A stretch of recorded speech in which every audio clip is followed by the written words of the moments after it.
The Ordained. Hello, Citra. It's good to see you. Hello, Rowan.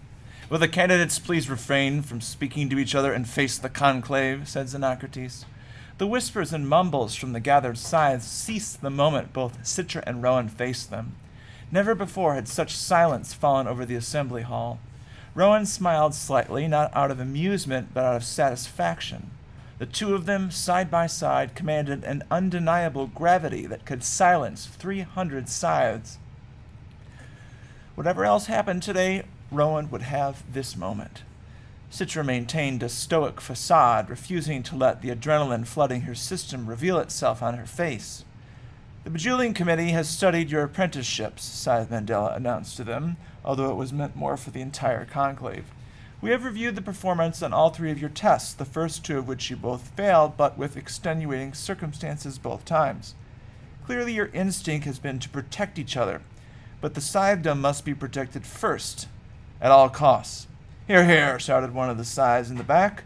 The committee's decision was not made lightly, continued Scythe Mandela.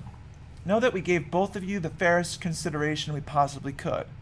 Then he raised his voice even louder. Candidates for Scythehood, will you accept the judgment of the Mid-American Bejuling Committee? He asked, as if it were possible not to accept their decision. I do, Your Honor, said Citra. So do I, Your Honor, said Rowan. Then let it be known, said Scythe Mandela, that now and forevermore Citra Terranova shall wear the ring of Scythehood and bear the burden of all the ring entails. The room erupted in cheers, not just from her obvious supporters, but from just about everyone. Even those who were sympathetic to Rowan approved of the committee's decision, for in the end, what support did Rowan have in the Scythedom?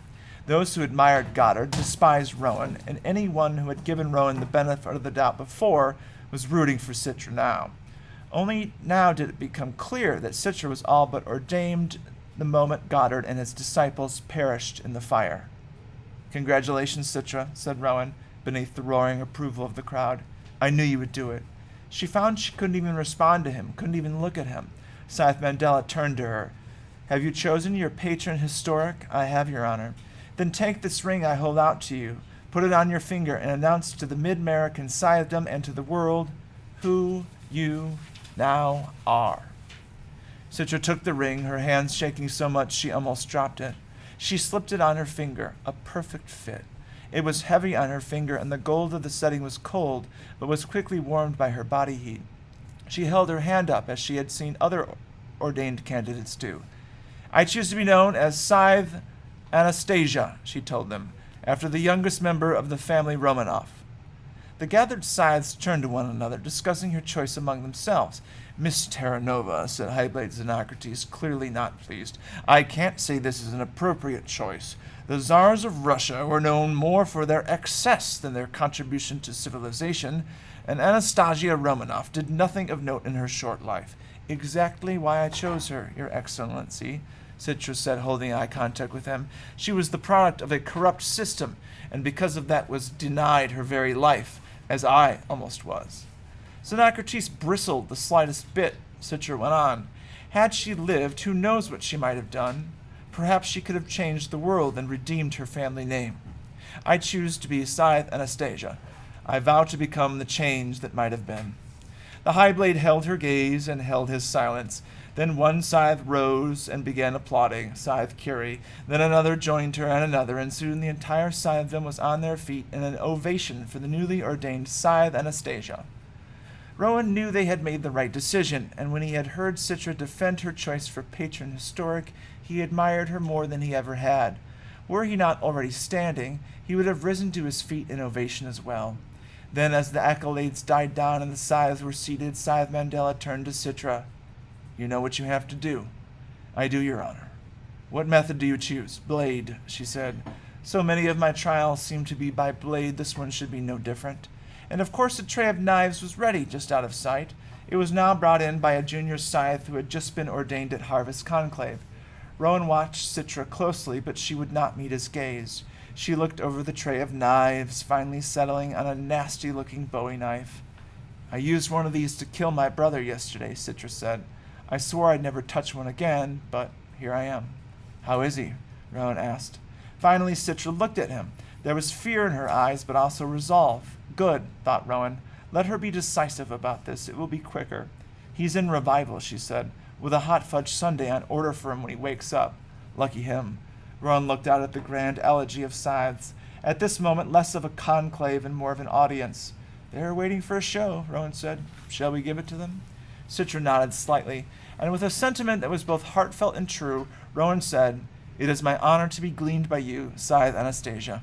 Then Rowan drew his last breath and prepared to accept her blade, but she wasn't ready to strike just yet. Instead, she looked to the ring on her other hand. This, she said, is for breaking my neck. Then she drew her fist back and punched him in the face with such force it nearly knocked him off his feet. A collective gasp came from the crowd. This was something they were not expecting. Rowan reached up to feel blood spilling from a huge gash that her ring had cut across his cheek. Then finally she raised the knife to glean him, but just as she was about to thrust it into his chest, a shout came from the rostrum behind them. Stop! It was the parliamentarian. He held up his own ring. It was glowing red. So was Citra's, and as Rowan looked around, he could see that every scythe's ring within 10 yards was emanating the same warning glow. He can't be gleaned, the parliamentarian said. He has immunity. A roar of outrage came from the conclave. Rowan looked at Citra's ring, which was covered with his blood. It had transmitted his DNA to the immunity database even more effectively than if he had kissed it. He smiled at her in awe and absolute amazement. You're a genius, Citra. You know that, don't you? It's Honorable Scythe Anastasia to you, she said. And I don't know what you're talking about. It was an accident. But there was a twinkle in her eye that said otherwise. Order! Yelled Xenocrates, banging his gavel. I demand this conclave come to order. The scythes began to calm down, and Xenocrates pointed an accusing finger. Citra, that is, Scythe Anastasia, you have blatantly violated a scythedom edict. I have not, Your Excellency. I was fully prepared to glean him. It was your own parliamentarian who stopped me. It never occurred to me that hitting Rowan would grant him immunity. Xenocrates looked at her in utter disbelief, and then suddenly released a guffaw that he had tried to stifle but couldn't. Sly and artful, he said, with just enough plausible deniability. You'll do very well among us, sighed Anastasia. Then he turned to the parliamentarian and asked what options they now had. I suggest imprisonment for a year until his immunity runs out. Is there still such a place where a person could be officially imprisoned? Asked one of the other scythes. Then scythes around the assembly hall began to shout out their suggestions, some even offering to take Rowan in under house arrest, which could be good or bad depending on their motive. As it began to devolve into a debate over Rowan's immediate future, Citra leaned into him and whispered, There's a tray of knives next to you and a car waiting for you at the east exit. Then she leaned away, leaving his future firmly in his own hands. He thought he could not be more impressed by her. She had just proved him wrong. I love you, he said. Same here, she responded. Now get lost. He was a wonder to watch. She took 3 blades from the tray and somehow managed to wield them all. Scythe Anastasia made no move to stop him, but even if she had, it would have been no use. He was too quick. He hurled himself like a fireball down the center aisle. The scythes close to him leapt into action, trying to stop him, but he kicked and spun and sliced and flipped. No one could lay a hand on him. To Scythe Anastasia, he seemed some deadly force of nature. Of the scythes in his way, the lucky ones only had their robes sliced. The less lucky ones found themselves with wounds they never even saw inflicted. One, Scythe Emerson, she believed, would be requiring a trip to a revival center. And then he was gone, leaving pandemonium in his wake. As the High Blade tried to regain order, Scythe Anastasia looked to her hand and did something that was very strange for a scythe to do. She kissed her own ring, getting just the slightest bit of Rowan's blood on her lips, enough for her to remember the moment forever. The car was waiting, just as Citra had said. He thought it would be a public car. He thought he would be alone. Neither was the case. As he hopped in, he saw a ghost in the driver's seat. After all he'd been through today, this was the moment that nearly made his heart stop. Good evening, Rowan, said Scythe Faraday. Close the door. It's positively Arctic outside. What? Said Rowan, still trying to wrap his mind around the moment. How are you not dead? I could ask you the same question, but time is of the essence. Now please close the door. So Rowan did, and they sped off into the frosty Fulcrum City night. Have we ever had an enemy worse than ourselves? In the age of mortality, we warred ceaselessly with one another, and when there was no war to be made, we beat down one another in our streets, our schools, our homes, until war turned our gaze outward again, placing the enemy at more comfortable distance.